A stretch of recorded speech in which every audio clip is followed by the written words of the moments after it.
we've got you covered. This is 19 News at 5. Area firefighters participate in some training exercises at an iconic lacrosse building. And Governor Evers prepares to address the state, highlighting tax cuts and a lot more.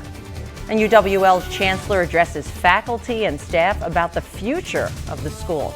Thanks for joining us. I'm Heather Armstrong. We're days away from a fresh semester at UW La Crosse, and Chandler Brindley was on campus and has you covered on what took place at today's chancellor's address. It was roughly 6 months ago James Beebe officially took over as the 11th chancellor at the University of Wisconsin-La Crosse. In August, Beebe gave his first chancellor's address. Wednesday marked the chancellor's second address, sharing his vision for the semester and the future of UW La Crosse. Reflecting on his first semester as an Eagle while addressing faculty, staff, and students, Beebe shared UWL continues to excel academically, ranking number 2 for public education in Wisconsin. That's really important to us. We are still one of the best universities in this region, and I think that is really important as we tell our story to prospective students, to our friends in the state legislature, and businesses and local organizations. The chancellor shared his efforts and engagement with community members. Beebe says he has had almost 60 community meetings since beginning his time on campus. Everyone talks about the amazing work that this university does. They have a very high opinion of our students. They want more of their students coming into their businesses to work. I've met with Quick Trip, I've met with Dairyland Electric, I've met with so many companies. They want our students. Beebe also spoke about challenges the university faces. Compensation and career progression were two he named. But perhaps the largest challenge UWL faces is completing the second half of the Prairie Springs Science Center. Beebe says he is working hard to get Prairie Springs finished. The university and UW system submitted an $855 million budget request to Governor Evers to address shortfalls. We don't know right now what's going to happen with that. It's hard to say right now what level of funding we may receive. We will be very involved. I will be very involved in that process as much as I possibly can, being in Madison, advocating for the university, and advocating for Prairie Springs and all the things that we need to be more successful. UWL will also begin a new 5-year plan, according to Beebe. He says the plan will look at where the university wants to be in the future, continuing to provide the qualities junior Lily Krybick says attracted her to be an Eagle. Everyone that I talk to here loves it.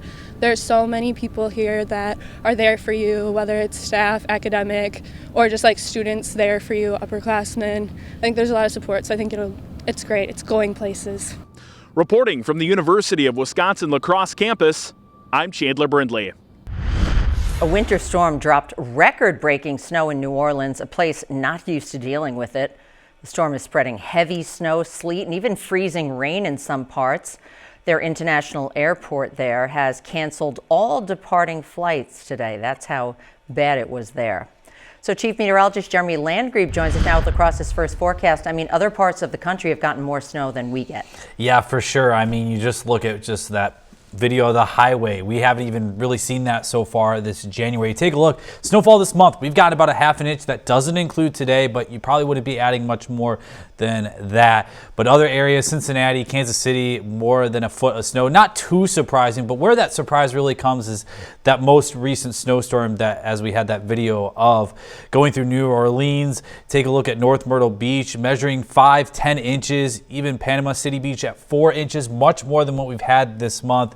And we're still looking for chances for some more for tonight, which looks like we still have some more on our way, but it probably will be more closer to a dusting. Current temperatures right now at 26 degrees.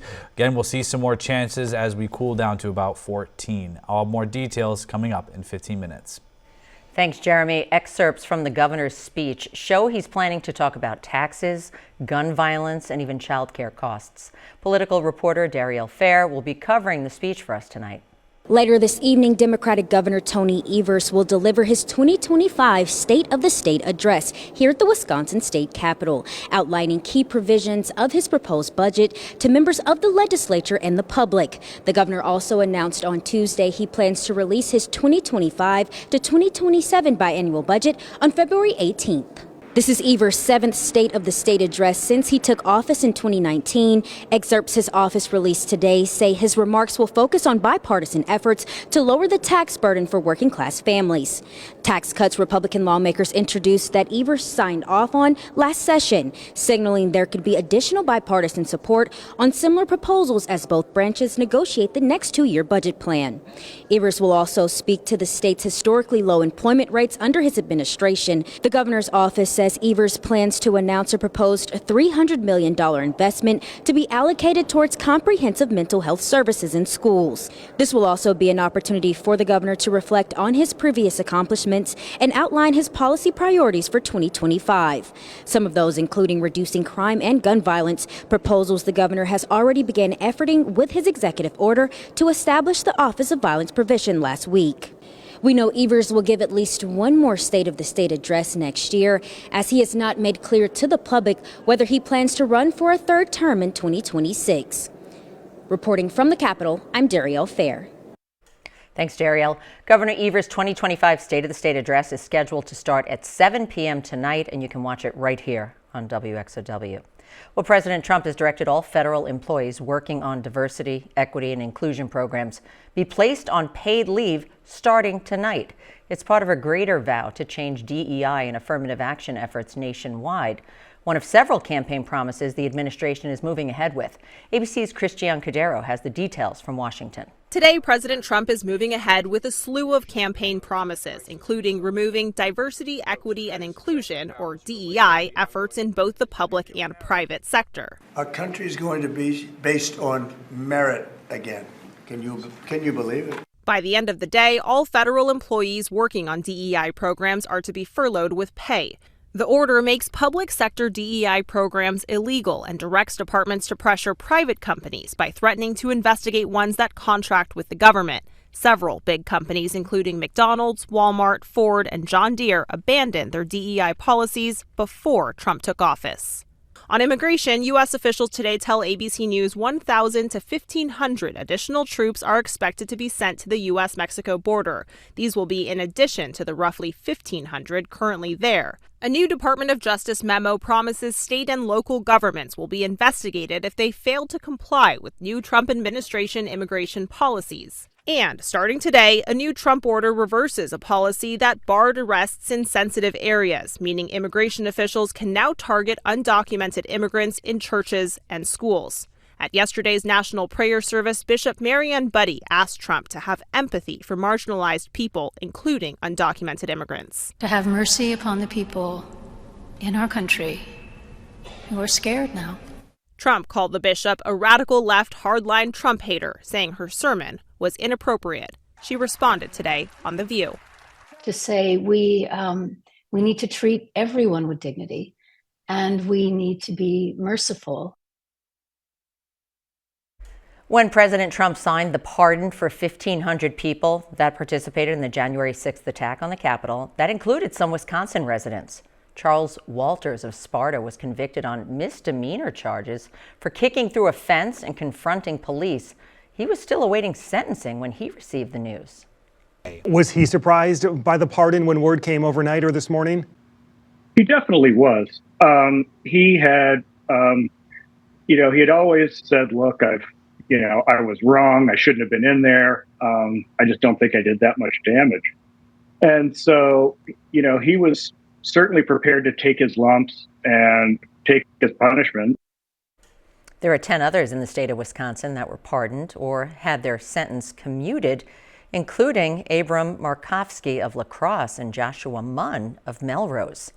A La Crosse woman arrested for trafficking a child appeared in court today. Krista Thompson also arrested for possession of cocaine and methamphetamine. Formal charges are pending against her. During the hearing, her bond set to $5,000 signature.